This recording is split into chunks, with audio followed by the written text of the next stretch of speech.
All right, so let's dive into this whole GameStop thing. It's not just their stock making waves this time around.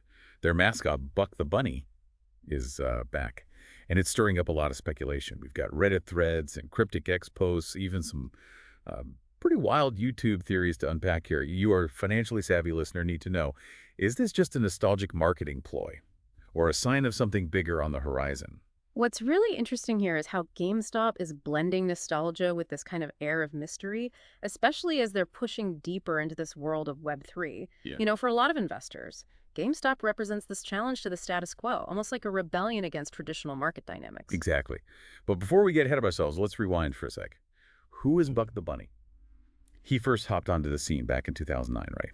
Like, aimed at attracting a younger crowd. Yeah, that's right. It was a pretty classic play, using a playful mascot to give GameStop a more distinct personality. You can think of like Tony the Tiger for cereal, but for video games.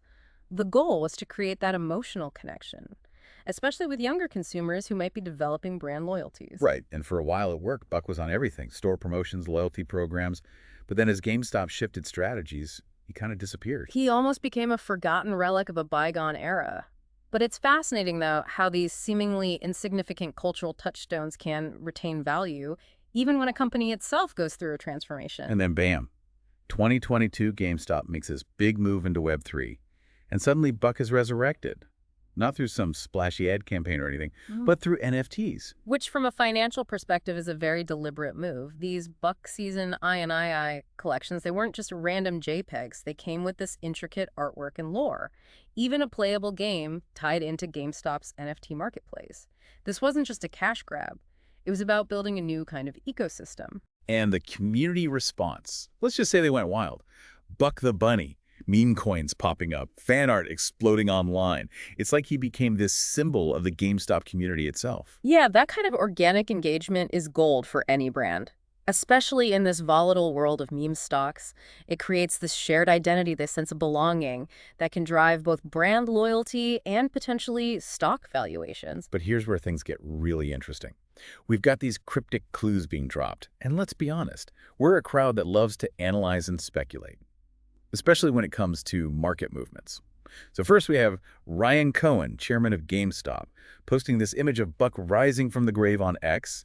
Zombie Buck talk about an attention grabber. That's not just a random meme, though. It's a calculated move designed to trigger speculation. Remember, Ryan Cohen understands the power of social media, and he knows exactly how to get people talking. This wasn't just about Buck. It was about framing GameStop as this company that defies expectations. That comes back stronger even when everyone counts them out.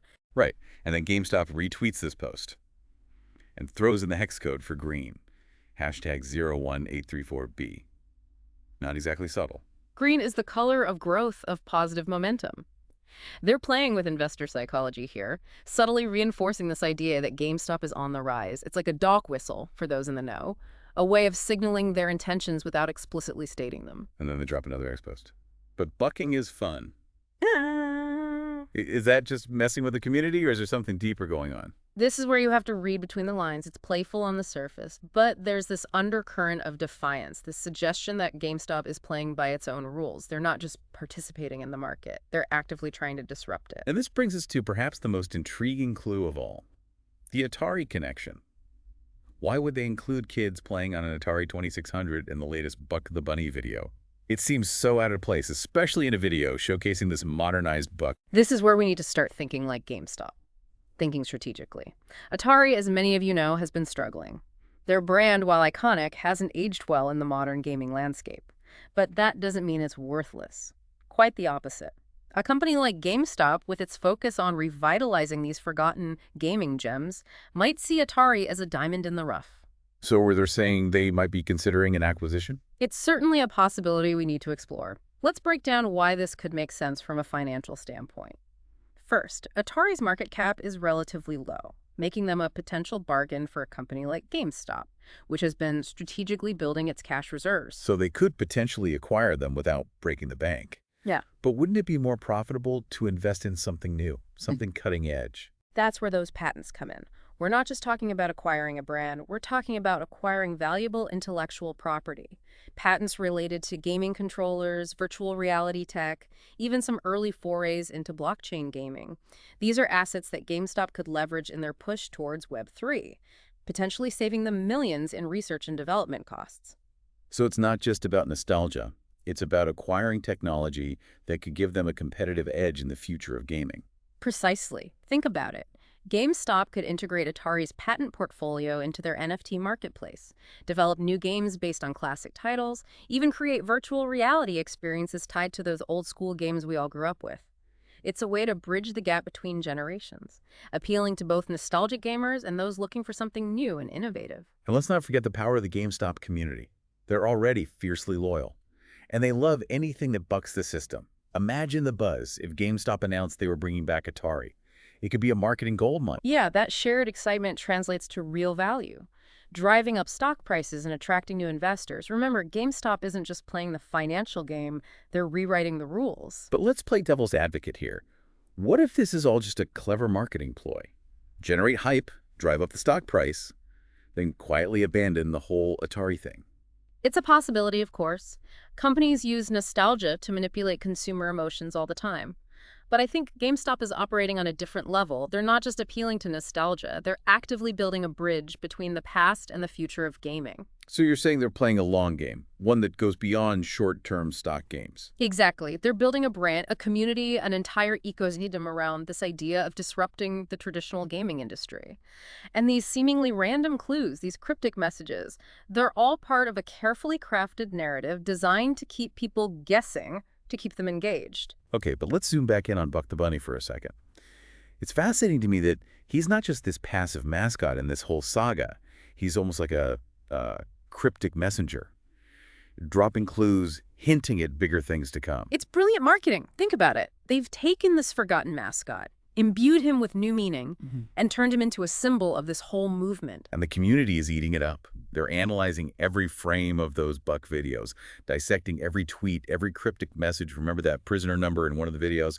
01834B. Turns out that's the hex code for green, the color of money. Subtle but effective. They're playing with investor psychology, reinforcing this idea that GameStop is on the path to financial success. And then there's that "but bucking is fun" line. It's playful.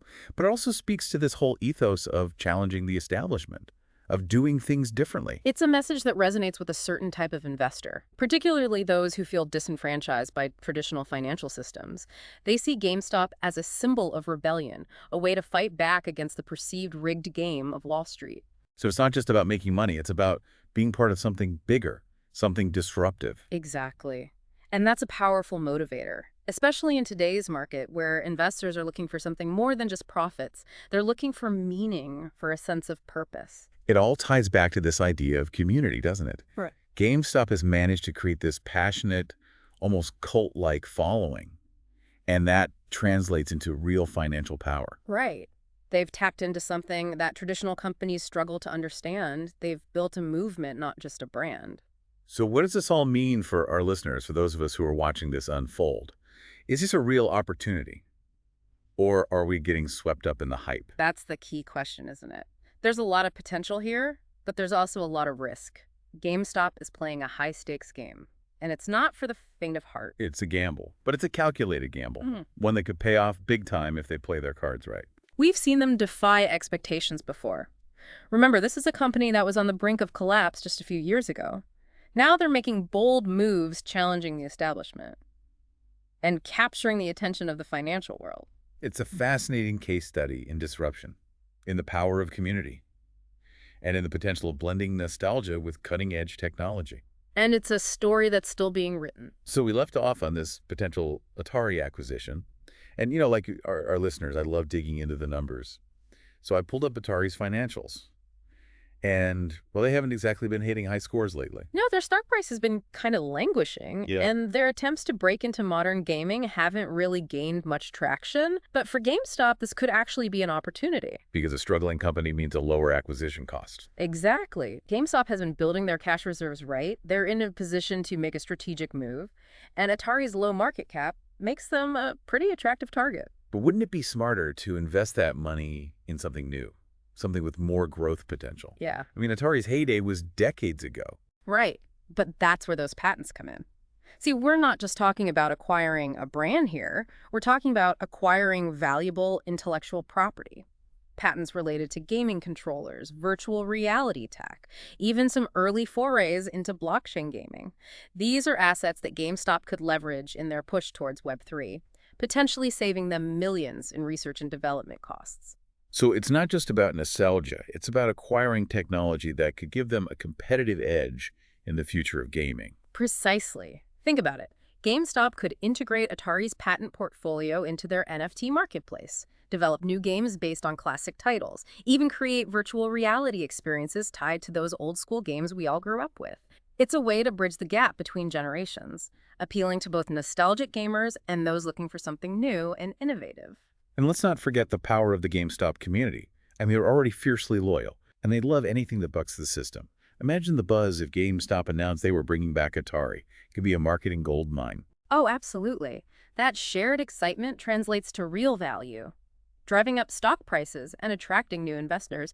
Remember, GameStop isn't just playing the financial game, they're rewriting the rules. But, let's play devil's advocate for a second. What if this is all just a clever marketing ploy? Generate hype, drive up the stock price, and they quietly abandon the whole Atari thing. It's a possibility, of course. Companies use nostalgia to manipulate consumer emotions all the time. But I think GameStop is operating on a different level. They're not just appealing to nostalgia. They're actively building a bridge between the past and the future of gaming. So you're saying they're playing a long game, Yeah. one that goes beyond short-term stock gains. Exactly. They're building a brand, a community, an entire ecosystem around this idea of disrupting the traditional gaming industry. And these seemingly random clues, these cryptic messages, they're all part of a carefully crafted narrative designed to keep people guessing, to keep them engaged. We've spent this deep dive tracing the breadcrumbs, connecting the dots between Buck the Bunny and these cryptic clues and this potential Atari acquisition. Now, the big question for you, our listeners, is GameStop on the verge of a financial earthquake? Or are we witnessing like a masterclass in market manipulation? It really is a fascinating scenario, isn't it? Blending nostalgia and a revived mascot and Web3, and a legacy brand like Atari into this strategy that's both unconventional and potentially brilliant. GameStop is kind of blurring the lines between marketing and financial maneuvering and community engagement in a way we haven't really seen before. It reminds me of that Steve Jobs quote, "You can only connect the dots looking backwards." Right now, it might seem like GameStop is throwing spaghetti at the wall. But what if they're actually painting a masterpiece? What if all these seemingly random moves are part of a much larger, carefully orchestrated plan? It's a bold theory, but let's entertain it for a moment. Let's say GameStop does acquire Atari. What could that look like in practical terms, and what would it mean for investors? Well, first off, they'd have access to this massive library of classic games, like a gold mine of intellectual property. We could see those games re-released on modern platforms, new titles inspired by the classics, maybe even a retro-themed console. Yeah, and don't underestimate the power of nostalgia. For a certain generation of gamers, those Atari titles evoke powerful memories, and GameStop could really capitalize on that. They could create a whole new market, a retro gaming renaissance fueled by both nostalgia and modern technology. And then there's the merchandise potential. I'm already picturing Buck the Bunny rocking an Atari joystick t-shirt. Oh, the merchandising possibilities are endless. And GameStop knows how to tap into their community's passion. They could create limited edition collectibles, partner with clothing brands, even launch a whole line of retro-themed gaming accessories. But let's talk about the real prize, those patents. We touched on this earlier. But how could GameStop actually leverage Atari's patent portfolio to their advantage? This is where things get really interesting from a financial perspective. Atari holds patents related to everything from gaming controllers to virtual reality technology. GameStop could integrate those patents into their existing infrastructure, develop new products, even license them out to other companies. So we're not just talking about a nostalgia play. We're talking about acquiring technology that could give them a real edge in the gaming market. Exactly. They could create a whole ecosystem where retro gaming meets cutting-edge technology, all powered by blockchain and Web3. It's a vision that could disrupt not just the gaming industry, but the entire entertainment landscape. And if they pull it off, the potential upside for investors could be huge. Right. A successful acquisition coupled with innovative new products and a surge in community engagement. could send GameStop's stock price soaring. But it's important to remember, this is still a hypothetical scenario. There's no guarantee that this will play out as we've envisioned. So what should our listeners be watching for? What are the key indicators that this Buck the Bunny saga is more than just a marketing ploy? Keep an eye out for official announcements from GameStop. Are they making any moves to acquire gaming-related patents? Are they partnering with companies in the Web3 space? Any hints about new product launches, especially those with a retro gaming focus? And of course, watch the stock price. If investors believe that GameStop is onto something big, we'll see it reflected in the market. Remember, the market is always forward-looking. It anticipates future events, not past performance. So what's the final takeaway for our financially savvy listeners? Well, GameStop is a company that defies easy categorization. They're operating on multiple levels, blending nostalgia with innovation, community engagement, with strategic financial maneuvering. Whether you're a believer in their vision or a skeptic, there's no denying they're a force to be reckoned with. This has been a fascinating deep dive into the world of GameStop Buck the Bunny and the potential for a retro gaming revival fueled by blockchain and Web3. We'll be keeping a close eye on this story as it unfolds, and we encourage you to do the same. As always, do your own research, stay informed, and never underestimate the power of a mischievous bunny to shake things up. And remember, fortune favors the bold, especially those who know how to buck the system.